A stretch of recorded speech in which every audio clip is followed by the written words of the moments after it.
Get a deeper connection with the Cougars of BYU sports. God gives us a gift, and we use that gift until he takes it away. Deep Blue. Just sitting down afterward and being really tired and thinking like, wow, I just won the U.S. championship. This is Deep Blue. Here's your host, Jason Shepard. Thanks for tuning in for a new episode of Deep Blue. This is the show where we get to know the person behind the number that you see on the field or the court. These are the true stories of BYU athletes from their own mouths.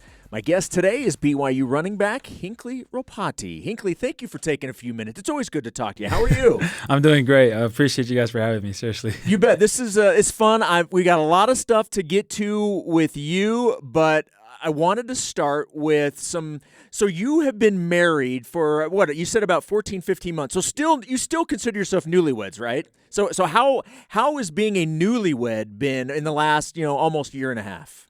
It's been probably the greatest blessing. So it's been awesome. I mean, I feel like I think I've told this before, but I don't know how I was able to function the way I did before I met my wife, and so she definitely brings the best out of me, and so it's been really great. Okay, so you might as well, it's an opportunity to give your wife a shout out. What's her name? Tell everybody about your wife. Exactly, yeah. So my wife is Taylin Wynn Ropati, and we actually met here at BYU. She came to work with the football team at one of the summers or one of the fall camps as a trainer. That was about 3 years ago, and so that's kind of where our story started. And then now fast forward to now, we've been married for about a little over a year, and we're expecting a little girl on the way, and so we're super excited. Wow, well, congratulations. So a house of two is about to be a house of three. Like, are you guys ready for this? Yeah, no, we're definitely ready for it. I mean, a lot of prayers obviously went behind it because it's definitely a big change. You know what I mean? Getting married it's a big change in itself, but then also, bringing life into this world and having another, person solely depending on you is definitely another big decision. But we knew in our hearts, we prayed about it, and we knew that it was something that we always wanted to do, something I grew up aspiring to be. So I'm super excited. So it's a girl. So have you gone to the point yet where you know names? Or are you narrowing the names down, or do you have one? I don't know if you want to announce this on the podcast. No, that's fine. No. What are the names that you're considering, or what's the one that you've decided on? So we've actually decided. So we're actually naming her after my mom. Oh. And so we're naming her Lena. Lena is my mom's name, right? Yeah. And so we're naming her after my late mom, and then. Yeah, and then the middle name is kind of the part we're trying to figure out, and so that's kind of. But we hope that just come over time, But for the most part, we're pretty locked on the first name, and so we're excited. That's very, very cool, and we're certainly going to talk about your mom and that part of your story a little bit later on. But since you brought that up now, what type of tribute is that for you to your mom? My mom was definitely the person I felt like in my opinion was my hero. Just the way she was, the way she served. She was definitely a great example of someone who would give her shirt off her back for someone else. Who would literally, even when we have nothing, would always make sure to find a way to serve others. And so that's one thing that I've always found very inspiring, and I always looked up to my mom for. And so. To have my daughter, when we found out we're having a daughter, I for some reason I had a feeling that my mom had something to do with it, and so we're super excited to name her after my mom because that's someone that I hope she can emulate in that aspect, someone who loved the gospel, lived the gospel with everything she had known and served others wholeheartedly, and so I hope she takes after that. That's very cool. That's congratulations to you guys. That's certainly. I mean, I have kids, so I remember our first, and it was. I mean, to say it's life-changing probably doesn't give it justice. I mean, it really is. So congratulations to you guys. That's very, very cool. All right, so let's talk a little football. So you had to sit out last season due to injury, and I wanted to start by talking about the year before that in 2022. You were down the depth chart in 2022. How did you handle that year knowing that you were down the depth chart? Yeah, I think the biggest thing that is really the belief in myself and my abilities, and then also the coaches, as Coach Harvey, right? He continued to instill that belief and confidence in me, and I don't know. I mean, obviously that year we had a pretty stacked room. I mean, at that year we brought in Chris Brooks, right, and then we also had Lopini Katoa and some really great backs. You know, some of the best backs we've had here. And so, I honestly was very eager to learn from these guys and just continue. But I also knew what I brought to the table as well. You know, and Coach Harvey always reminded me about those abilities and those things I can bring to the table. It was just a matter of making sure I was available to make those things happen. And I think earlier that year, I had a shot. I had an opportunity to really, you know, kind of put my name out there with the Notre Dame game. It just didn't work out the way we planned. You know what I mean? Obviously, I went out there, had a good little A-run, like I was like an 8-yard run, and then there was, you know, I fumbled, you know, and things like that. And you know, it was one of those things where it was frustrating because I felt so good, and even though that happened, we got the ball back. I kind of just threw that in the back burner, and I was ready to go, you know. But obviously didn't get the opportunity, and was kind of put in the doghouse for a little bit, you know. Kind of had to like fight through that adversity of just staying mentally locked in. But like I said, I feel like the biggest thing was just I had confidence in myself and my abilities. I know that the next opportunity I'm getting, I'm going to make sure that I make the most of it. And I'm grateful for the coaches because they definitely believed in me, and they knew that I what I had in me, and it was just a matter of going out there and putting it out there. You know what I mean? Even every day in practice, they'll constantly remind me, like, hey, you just gotta, if you can just go out there and just do it. You know what I mean? You have all the physical capabilities and all these things. It's just a matter of you going out there and actually doing it. And so, once I got my opportunity, I feel like I just kind of just ran with it. And so that's kind of how it happened. Well, and you literally, when you got your opportunity, you ran with it. I mean, coaches always talk about making sure that you're ready for the time that your number is called. And your number was called in a very crucial game against Boise State, in which you came up big. And I think you were talking about your confidence. Like, even though you were down the depth chart, you knew you still had confidence in yourself and your abilities. How big was that game for you to be able to realize that all the confidence that you felt inside, that it was justified? Oh, I mean, if it was awesome. I mean, I remember just going out there and, being able to play, make those plays. I feel like everything was just coming, full circle. It's like, okay, this is exactly what I've been. And even then, even after making the first play, it was just like I was just fiending for more. Like, I don't know, it was just, despite like scoring on that touch and when like the thing that happened that play, I just felt like there's so much more I wanted to do, and I was just super eager, and I just didn't want it to stop. And so I felt like I mean, like I said, the coaches and everything, I feel like they helped prepare me like mentally. Coach Kalani always talked about maximizing our role, no matter what it is. And I feel like every day I kind of attacked practice and everything just with that mentality, because like you never know when your opportunities come, right? And when it's there, you want to make the most of it so more can continue to come, right? And so I feel like that's kind of how I went into the game. And so, yeah. What do you think is in your makeup? Because look, there's a lot of people that can't or don't take the attitude that you had, that I'm gonna stick with it. I still believe in myself. My time will come. I know I want it now, but it's not happening right now, but my time will come. A lot of guys aren't able to take that type of approach. Why do you think you were able to do that? What in your makeup allowed you to be able to take that type of approach? I think a big part of it comes from the way I look back. I think it's the way I was raised too, and the way my parents brought me up, in the gospel and things like that. I think there's so many factors that went into it, but a big part of it is just the way my parents taught me. I think before I left on my mission, I remember I wasn't really highly recruited out of high school, right? I had all my offers were some D2 schools and Division I AA, and so I didn't have any schools that I was really like excited to go to, but I was excited for the opportunity to go play anywhere.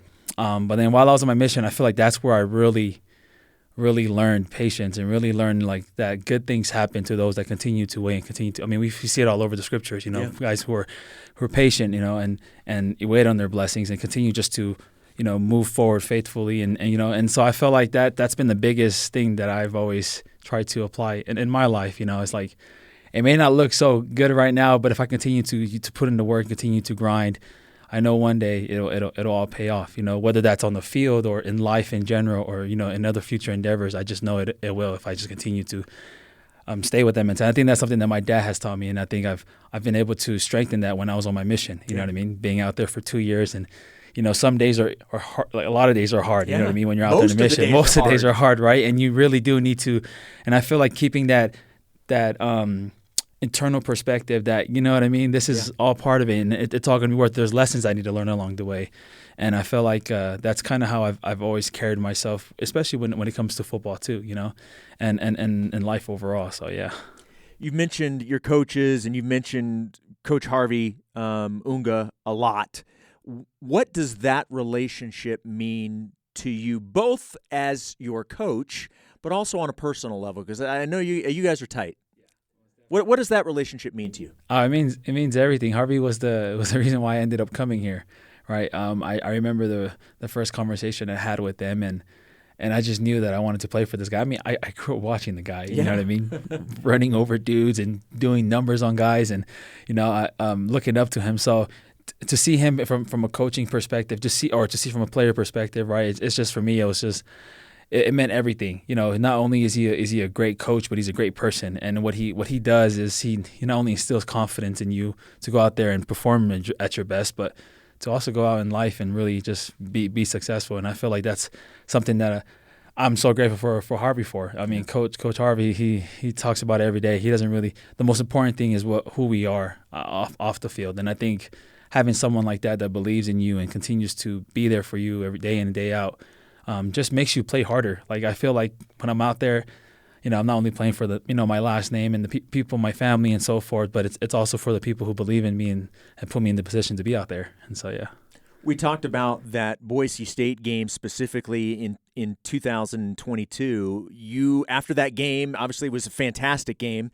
You end up playing in every game the rest of the season. So at the end of 2022, going into 2023 last season, what was your mindset heading into last year after kind of finishing on a high note and like, okay, this is going to be my chance? What was your mindset going into 2023? Most definitely just to come in and continue to just excel. I mean, I've always, obviously it's always been a dream of mine to play at the next level or to get to as far as I can. And I've always had that mentality that I just got to continue to elevate my game, continue to get better. And so I came in with the mindset that I needed to be the number one guy. And so I've had plenty of conversation with the coaches, and that was the plan. And so we worked and had a great off season. It was tough, ending or happening what happened. Yeah, tell people what happened, because you're in fall season. camp. Yeah. You're weeks away from the start of the season, and then you get hurt. Exactly. And so it was pretty tough, especially when you've worked all off season to get to that point. Was definitely competing. It was doing good. We brought in Aiden Robbins and Deion Smith, which was really good. You know what I mean? Those types of talent. I love when we bring those types of talent into the program, because it only elevates our game. You know what I mean? And so it definitely helped me kind of just not get comfortable and just keep putting my foot on the gas and then just literally, I think it was like a week and a half away from the first game. We had a scrimmage and got rolled up in a tackle in one of the scrimmages, just one of those accidents that happened in practice, and ended up tearing my meniscus completely off, and I think it was my MCL as well. And so it was definitely a tough break. It was a tough decision to make to not play that season, because I could have played on it, but then the repercussions of afterwards would have been like, I would never be able to play sports when I get to my knee replacement by 30. You know what I mean? So that wasn't the plan. And so, I got to think of like bigger than football. And so, making the decision to not be able to play last year and be out for the season was definitely tough, but I knew it was the best decision. And so it opened the door to be back this year, obviously. You know what I mean? Being able to have the red shirt, I mean, it helps. It's difficult to, nobody ever wants to use it, but it's there for circumstances like you're talking about. So even though you're losing that year, you're not losing a year. So it probably helped at least ease some of that pain, right? Yeah, most definitely. I mean, knowing that I still had that red shirt was definitely good. It's just but then again, at the end of the day, like, you never want to miss a season, especially coming off of the year I was coming off of 2022.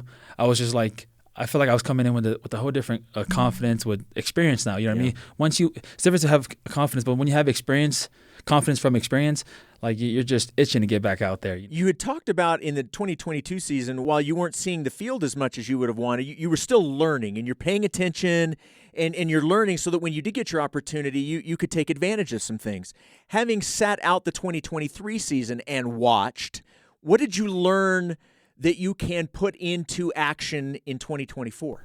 The biggest thing that I feel like I've been able to take from last season, just like you said, just from watching, was really I feel like my IQ as like in the game, right? Everybody talks about football IQ, and you continue to learn. The game of football is like something that you continue to learn no matter what. And so even coaches would tell me, like, even now them like coaching for 10 plus years, they're continuing to learn the game. And I feel like that's one thing that was the opportunity I was able to have last year, just being able to just sitting out and watching the game, was seeing it from a different perspective, understanding how everything works on offense. Before I feel like I was just focused on my position and doing my job.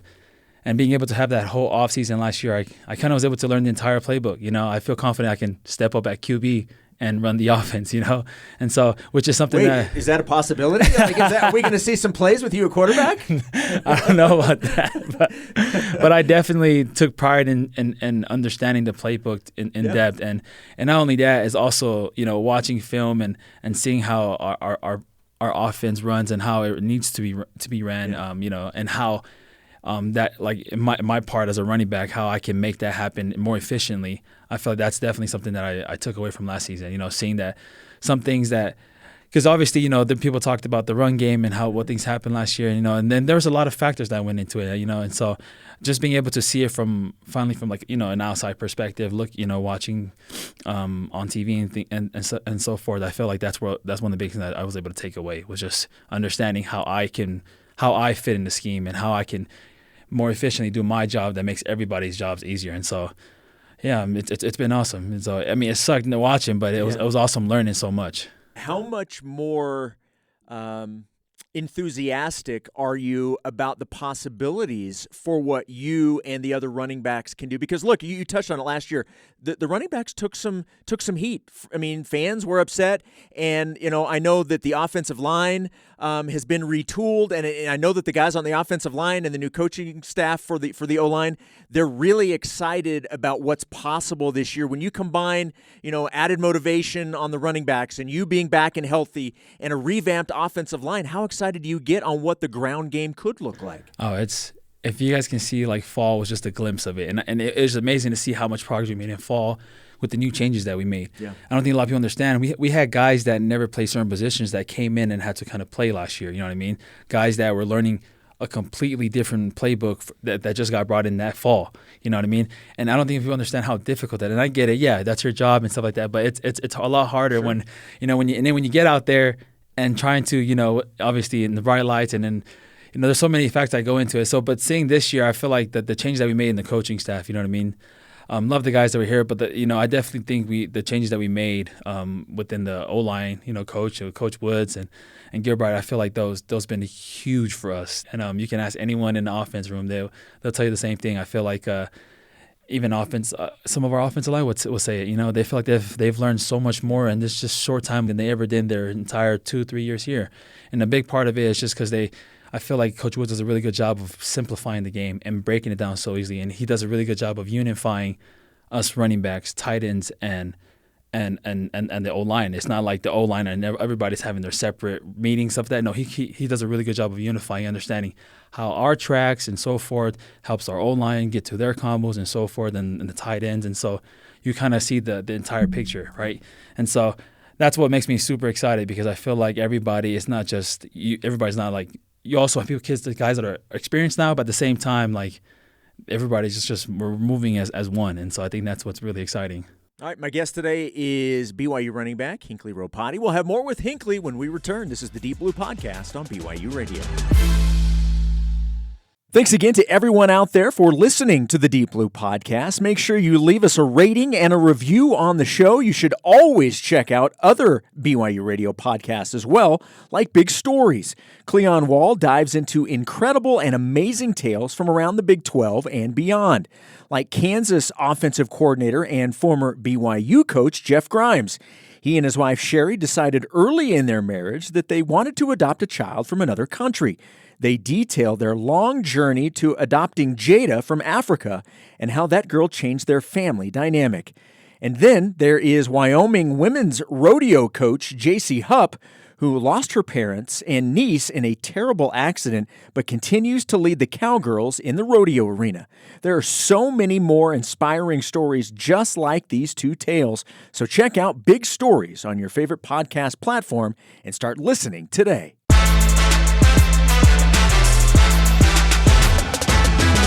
Welcome back to the Deep Blue Podcast. I'm your host, Jason Shepard. So happy to have my guest with me today, BYU running back Hinckley Ropati. And we've talked a lot about football now, but let's go back a couple of years to when you were growing up. Were you always into? You grew up in California. Was it always sports for you? I grew up playing football. Yeah, for the most part, I feel like I've always just been involved in sports. That was kind of I just grew up around sports. You can name it. I mean, volleyball. I love volleyball, if I'm being honest. That's one of my favorite sports to play. Like regular volleyball, beach volleyball? No, either? Yeah. Doesn't matter? Either. Just volleyball. Yeah, volleyball. I mean, I actually played in high school as well. I played volleyball in high school, lettered in high school in volleyball. So I enjoy volleyball as well. So that's one of the sports. Basketball as well. I grew up just playing those sports all the time with my family. It's just one of those things that you do growing up, but playing against the older kids and so forth. And so, yeah, sports has been a huge part. I started playing football when I was 9 years old, played flag, just 2 years of it. And then that's when my family and them decided, oh, you're ready for tackle. And so I went after that, started playing tackle. And, yeah, I never looked back. I've always felt like football has been a huge, part of my life. As a matter of fact, I think I've missed almost every single family vacation, summer vacation. There's a lot of places my siblings and everybody's been to that I've never gone to just because I don't know. I feel like I've always been committed to, I wanted to play football and I'm going to be here and work out and do everything I need to do to excel in the field. And so, yeah. Did you said you lettered in volleyball as well. Did you letter in any other sports? Obviously football being one. Football, volleyball, any others than just those two? And then I did wrestling. So my freshman year I actually did 4 sports. So I did wrestling, football, volleyball, and track. And then my dad was just kind of like, my parents were like, hey, let's focus on football and so forth. You know what I mean? It's a lot of things to juggle. And so my sophomore and junior year, I did that until I was starting to get some offers and things like that after my junior year. And so then my senior year, I kind of just went back and played volleyball again. So yeah. I did volleyball and just did track like as a practice, but that's the only one I lettered in was just volleyball and wrestling. And so, yeah. That's cool. That's very cool. All right, so we've touched on your family a couple of times. We've referenced them. What was your family dynamic growing up? Brothers and sisters? Like, where specifically in California did you grow up? And then what was your family dynamic as you were growing up in Cali? Yeah, so I grew up mainly in the Compton, Long Beach area. Okay. So I think we moved out of Compton when I was like 11, 12 years old, and then the rest of the time I was in Long Beach. We grew up. We moved out of Long Beach when I was about 16. It was like at the end of my sophomore year, 17 years old, and then that's when we moved to Downey. So we've been in Downey since then. And so yeah, I'm the second oldest out of 7 kids, and so I got 6 siblings. I got an older brother, then it's me. I'm number 2, and then a younger brother, and then 4 girls afterwards. And so, yeah, I mean, that's our dynamic in our family. But were they all into sports like you were? Was that a family-wide thing? Yeah, I mean, we all loved playing sports. We all enjoyed doing it. I think my younger sister, she played volleyball, went to JUCO, and she was actually super talented. She's really good at sports. And volleyball. And then I had a younger brother who loves playing sports. I guess I was just the only one that continued to play after high school, but my siblings even to now we still go when I go back home. We're going playing pick up, basketball, volleyball at chapels and stuff like that. YC activities. But for the most part, I'm the only one that's kind of still playing right now. But yeah. So I know you've told this story before, and I know you get asked about this quite a bit, but I do.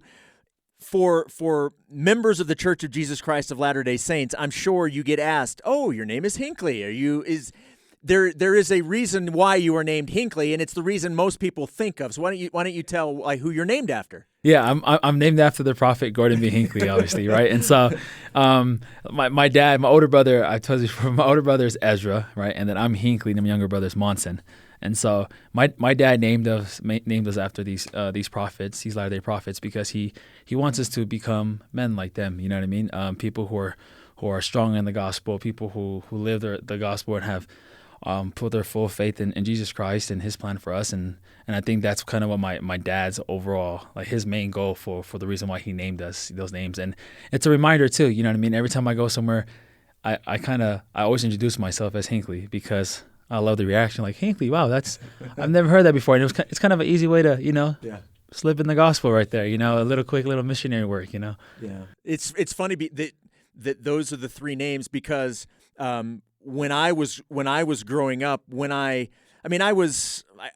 can't remember exactly the year when that was the first presidency, but that was kind of the first presidency that I remember with all three men, and so they've always held a special place in my heart. So the fact that you and your brothers are all named after all three is pretty cool. So we touched on this a little bit earlier, and you're on the Deep Blue podcast, but you've also been on the TV version of Deep Blue, and in that you talked about some tragedy that hit your family. And for those that may not have seen that, what was the tragedy that you and your family went through? Yeah, it was back in 2020. We lost our mom during COVID, during that whole COVID thing, and we lost my mom to she had a heart attack. It was one of those very sudden events. Like, it was something we had no idea, did not expect, and so yeah, it was definitely a huge loss within my family. Especially, you guys, anyone that knows our family, she is literally the rock of our family. She handled everything, took care of everything, and so it was definitely tough when we went through that, because it was kind of like it wasn't just like we didn't just lose our mom. We lost kind of everything. Our planner, our schedule, like, she did everything. She took care of everything, organized everything in the house. So we were definitely lost for a while, and so, but during that time, I feel like it brought me and my family a lot closer than we already are. I think what it also did is just it made the plan of salvation and the gospel a lot more, how would you say, for us, it made us so much more, I don't know, it gave us a sense of urgency and sense of, like, life is short, and so, and I think that's what it did for my family. It definitely brought us closer. And so, when you think about that time, and the obviously it's difficult to go through that, but you touched on it can be a faith building experience. How much of that did you and your family experience having gone through that? Man, so much. I mean, everybody talks about the mission being a faith-building experience, and it definitely was. But I feel like a lot of the things that I've, went on as a missionary and taught as a missionary didn't really hit home as hard as it did when we lost our mom. And I've told this before, but I remember on my mission, it was kind of weird, because I actually had about, like, I think, like 3-4 experiences. Like, I can remember right now at the top of my head that I spoke at funerals, you know what I mean? And talking about the plan of salvation, talking about the, that how Heavenly Father has a plan for all families, and, people are losing, moms and dads and brothers and younger siblings and while I was on the mission. And then to come home and then have, like, all those memories kind of flash, back before me. It was definitely a faith building experience. I think that's one thing that I look back at that experience and I just think, like, man, it was definitely, we were definitely lost for a little bit, but I think, my dad did a really good job of helping us remember the gospel and remember the plan of salvation, understand that it's only temporary. We're going to see her again. And so that kind of brought a lot of peace to my siblings and I, especially the younger ones, Sure. And so. Your mission was to the Philippines, correct? So, and you went right out of high school, is that correct? So were you always planning to serve a mission, or was that something that, as it got closer, like, maybe this is something I want to do? Almost definitely. It wasn't even, I think I made the decision when I was, like, in primary. Like, I love it. I always aspired. It's one of those things where I grew up as, like, I had cousins who served the mission, came home with some awesome stories, and it just made me even more excited to go and serve a mission. And I think making that decision very young, it wasn't really hard for me to go and leave football and leave all that, because I knew it was something that I wanted to do and something that I needed to do. And so, yeah, it was awesome. Cool. So you just hit on something that I wanted to get into. You said it wasn't that difficult to leave football to do it. So prior to, you're going through high school, when did you realize that there is going to be an opportunity to play to continue to play at whatever level it is. There's an opportunity to keep playing. When did you realize that was an option for you? At the end of my junior year, going into my senior year, you know what I mean? A lot of schools were starting to contact me, and they're basically telling me, like, we're excited to see what you put out this year. Had a pretty solid senior year, and I think that's when it really hit me after the season. It was all like, oh, I have the opportunity to go play. You know, you continue to play afterwards. And so I but despite having those thoughts and excited, I think I kind of was already excited for the mission. You know what I mean? I think I was looking forward to going and serve my mission, and then go and play ball afterwards. I think it was just something that I've always, I think my dad, really did a good job of keeping me or having us excited to serve a mission. Mm-hmm. And I remember growing up, my mom would always tell us growing up, I countless FHEs where we will have, and my mom would say, man, because she was a convert to the church, and so she never got the opportunity to serve a mission. And she always talked about how, like, I would wish that I had the opportunity to serve a mission. I think that's something I've always wanted to do. She was super excited to go serve a mission with my dad one day, as a couple. And so that's something that I've always, like, it was always in my head that I was going to go serve. Like, I had no doubt that I was going to go serve a mission. Talked with a lot of athletes, and a lot of them have said that there were some opportunities coming out of high school to play that went by the wayside because they decided to serve a mission. And some coaches have actually said, are you planning to serve a mission? If you are, then we're probably not going to be interested. Did you go through that as Almost well? Definitely, yeah. And so, like, even with in the schools that I only had like a couple D1 AA schools and then some Division II schools, and it was kind of the same thing. They asked, like, hey, so we hear that you're a member of the church, and that's kind of how a lot of the conversations went. And so, like, okay, there's only probably a couple of them that were willing to, like, we're going to be here afterwards and so forth. That's actually the reason why I originally committed to Dixie State before I left on mission, because they were one of the few schools that allowed me to go serve and come back, and I would still be able to be on scholarship and play there. And so, yeah, I mean, it definitely would suck, But at the end of the day, I feel like my dad has always told us, like, if you put your faith in Heavenly Father and His plan, and you do what you need to do as your priesthood duties, and He's going to take care of you, and everything's going to work out the way it needs to work out. So it sucked when they said that, because it's like, oh wow, really? Just because it's crushing, yeah. Because, like, you think, like, oh, all of this, and then now because of my decision, you know what I mean? And but I get it, I understand what where they're coming from and so on. So at the end of the day, I knew what I wanted to do, and so I stuck with it. Well, when you came back from your mission, you had grown and you had gotten bigger, and that's something that some schools had held against you before, including BYU, if I'm not incorrect. They just thought that you were too small to play at BYU, but that changed when you came. Were there other schools? Was that something you heard from other schools as well, that you were just maybe a little too small? Most definitely, yeah. I definitely was talking to. It wasn't just BYU. There's other FBS programs that came to the school, and they kind of shared the same thoughts to my coaches, basically saying, like, oh man, he's a little bit on the small side, you know what I mean? He's a lot smaller than we thought he would be on film, And so it definitely did hurt, when I heard that, because I've always had that, man, it's not about the size of the dog, it's about the the dog. So, like, I've always had that, but when I went on my mission, like you said, I definitely grew a couple inches. I got taller, and I filled up. I think I left on my mission, I was about like 185, maybe, and then 190, and then, yeah, I came home about almost like 200 pounds, 205, filled up pretty well.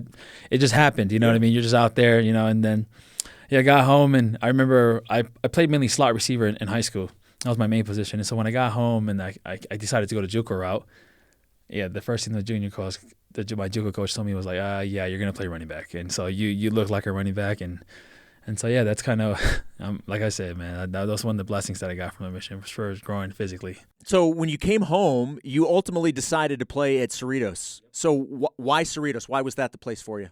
I mean, it was down the street from my house. Yeah. I mean, and plus Cerritos has a great track record of putting out a lot of guys. And I knew, I grew up with a lot of older cousins and a couple of cousins that played at Cerritos. And, there were other, like, I guess, notable JUCOs that were around that were, asking me to come play there and stuff like Mount Sac and Saddleback, some pretty good JUCOs. But at the same time, I thought, it's 5 minutes down the street. I'm going to be working a 9 to 5. I picked up a job, so it's like I still needed to help provide for the family and so forth. So I just felt like it fit my situation at that time. And so I'm a firm believer. It's like, hey, if you're a baller, you're going to play no matter where you're at. They're going to find you, right? And so, Yeah, I went to Cerritos and I did my first year there, right? Played my freshman year there, and then that's when it was after my freshman year. Yeah, my first year, it was crazy. Yeah, started getting a lot more notice than I expected.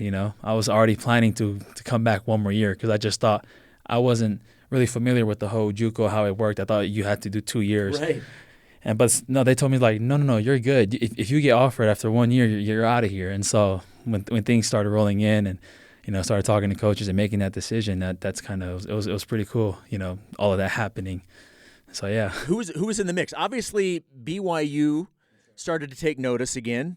And who else was interested in you? So I had if I look back, I think it was one of the biggest schools I was talking to was Cal at the time, Cal Berkeley. I also was talking to some like Montana State. I had a lot of the what's that called? Like some D1 AA schools, like Sac State.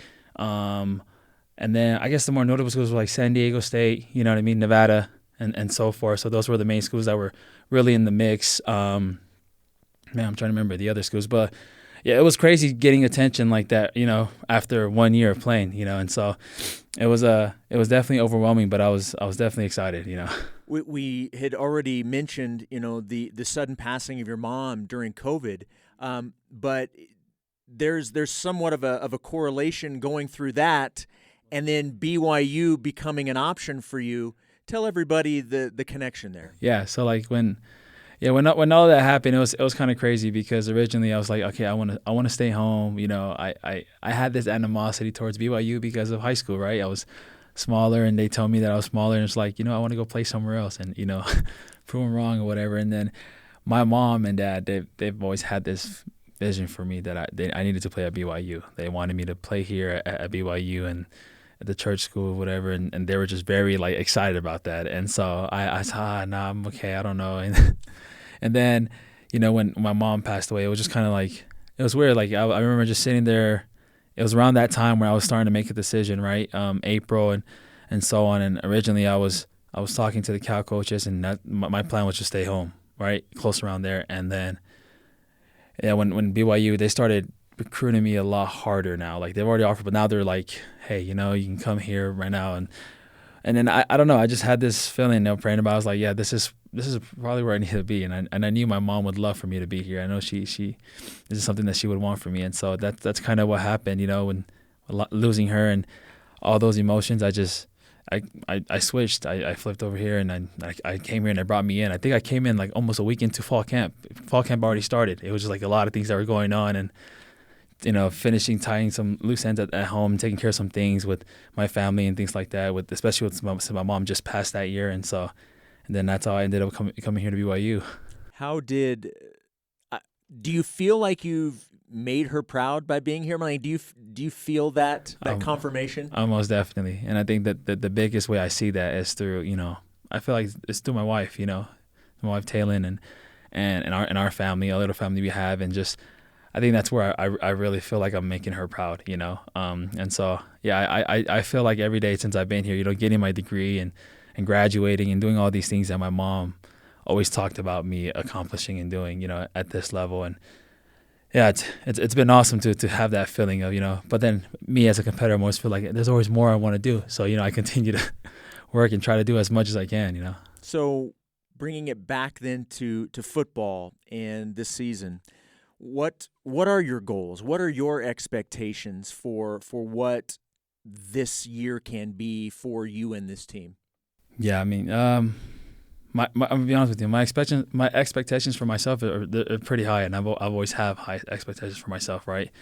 So I've always had that mindset. You always gotta set the bar high, and so I have expectations to not just come out there and play well, but to play well every single game, to put up numbers where I can, really excel, and then at the same time with the offense, we have high expectations to just go out there and put up points, like score, go back to that high explosive offense that we've been known to be able to do the last couple or few years. And so, I mean, I feel like that's the expectation we have for our team and our offense. We're just, I think the one thing also is also being able to execute at a very high level. I feel like we have so much experience and depth at every position, and so we have no excuse to not execute at a high level. And so I feel like those are my expectations for this year, and win. That's right. Win. That's the end of the day, right? We got our eyes set on everybody can say what they want to say, but we're super excited. We're aiming high. We're trying to Big 12 conference is something that we're aiming for, and we talk about it every single day. We're not just talking about it, but we're working towards it. Every workout, everything that we do, we have the mentality to work out as champions, to compete as champions, and so it's exciting. Well, Hinckley, this interview is one of a couple that I've been able to do with you. I've interviewed you a couple of times, and every time I am done talking with you, I have the same impression. I'm just so impressed with you. Has nothing to do with football, just as a human being. And I want you to know you are an amazing example of your family, of your parents, and an amazing example of this university. And thank you so much. You're such an impressive guy. So thank you for doing this. I appreciate you guys. I thank you for the kind words, but I appreciate you guys and thank Heavenly Father for continuing to bless all of us with the great opportunities that we have each and every day. So I'm really happy to be here. So thanks, Jason. You bet. Thank you once again to my guest, Hinckley Ropati. My name is Jason Shepard. Josh Bergstrom and Ben Hall produced this episode. Deep Blue's senior producer is Cleon Wall. You can download and subscribe to Deep Blue on all podcast platforms or find all episodes on the BYU Radio app. Deep Blue is a production of BYU Radio.